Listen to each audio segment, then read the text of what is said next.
Hi friends, నేను మీ Srihari. Welcome to my channel.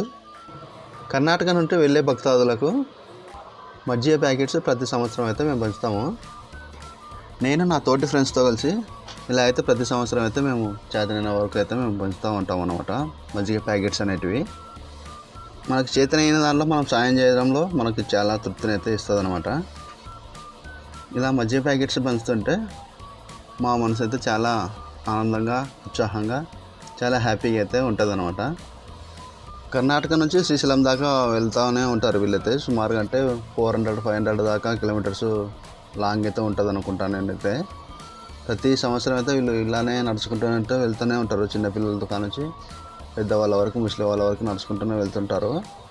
వీళ్ళు మరి కోరికలు తీర్చుకునే దానికి కొంతమంది అయితే, దైవం కోసం కొంతమంది అయితే వెళ్తుంటారు అనమాట. ఇన్ని 100 కిలోమీటర్లు నడచాలంటే చాలా గ్రేట్ అనమాట వీళ్ళైతే.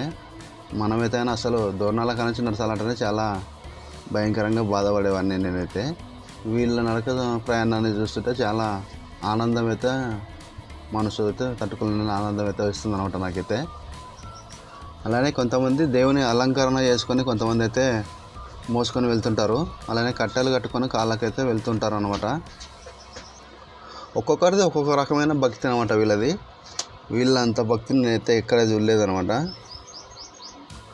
ఆటోలలో కానీ, ట్రాక్టర్లలో కానీ వాళ్ళ సామాన్లు అయితే మొత్తం పెట్టేసుకొని దానిలో వచ్చిన వేళ వాళ్ళు మొత్తం అందరూ అయితే నడుచుకుంటూ వస్తూనే ఉంటారు అన్నమాట.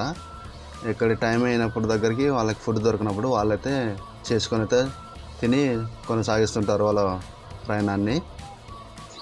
మధ్య మధ్యలో మనం ఇచ్చే ఇలాంటి పలహారాలు, భిక్షలు, పలహారాలు, ప్రసాదాలు స్వీకరిస్తూ వెళ్తే మనం శ్రీశైలం దగ్గరికి అయితే వెళ్తూనే ఉంటారు వీళ్ళు నాన్ స్టాప్గా. మనకి దానం చేసే గుణం ఉంటేనే మనకి దేవుడు అనేది ఏదో విధంగా దానం అనేది చేస్తాడనమాట. మనకి దానం చేసే గుణం లేనప్పుడు మనం దేవుడిని అడగడానికి కూడా అర్హులమైతే కాదు. అలంకరణ ఎంత చక్కగా చేస్తారంటే ఇక్కడ చూడండి, మనం ఇక్కడ చూస్తున్నాం కదా, దీంట్లో అయితే పైన గొడుగు పెట్టినారు, గొడుగు కింద త్రిశూలం పెట్టినారు, కింద అయితే మళ్ళీ లింగం కూడా ఉంటుంది. అలానే కిందికి వచ్చామంటే కింద ఒక నంది కూడా ఉందన్నమాట. అట్లనే బ్యాక్ సైడ్ చూసుకున్నామంటే పైన ఒక త్రిశూలంకు ఒక డమరుకం పెట్టినారు, డమరుకం కింద మళ్ళీ నంది పెట్టారనమాట. నందికి అవతల నుంచి ఇవతలకి చూసుకుంటే మళ్ళీ మధ్యలో అయితే ఓం నమ శివాయ అని అయితే మనం రాసినారు. దాని మీద అయితే గమనించవచ్చు. మనం ఏమాత్రం బాధ లేకుండా, భయం లేకుండా, ఇబ్బందులు లేకుండా శ్రీశైలం చేరుకోవాలని మనం ఆ పరమశివుని అయితే కోరుకుందాం. ఓం నమ శివాయ. ఇంత ఎండలో కూడా వీళ్ళు చాలా బాగా నడుచుకుంటూ వెళ్తున్నారు అన్నమాట. అందుకోసమని మనం ఒక చల్లని మజ్జిగ ప్యాకెట్స్ అయితే ఇవ్వడం జరుగుతుంది వీళ్ళకు.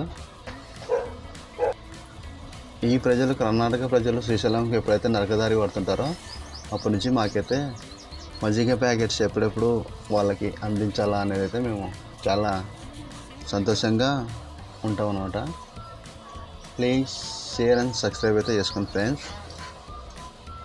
Thank you friends. ఈ వీడియో మన గొప్పల కోసం అయితే చేయడం లేదనమాట. ఇదివరకు కూడా చాలా ఏళ్ళు అయితే మేము పంచుకుంటూనే వచ్చాము. కానీ ఇప్పుడు ఈ వీడియో పెట్టడం కోసం కారణం ఏంటంటే, ఇలానే మేము పంచేదాకా వేరే వాళ్ళు కూడా కొంచెం మనసు మార్చుకొని చాలా వరకు పంచి వాళ్ళు కూడా దేవుని ఆశీర్వాదం పొందాలనే మేము అయితే ఈ వీడియో డిస్ప్లే అయితే ఇవ్వడం జరుగుతుంది ఈ సంవత్సరం అనేది.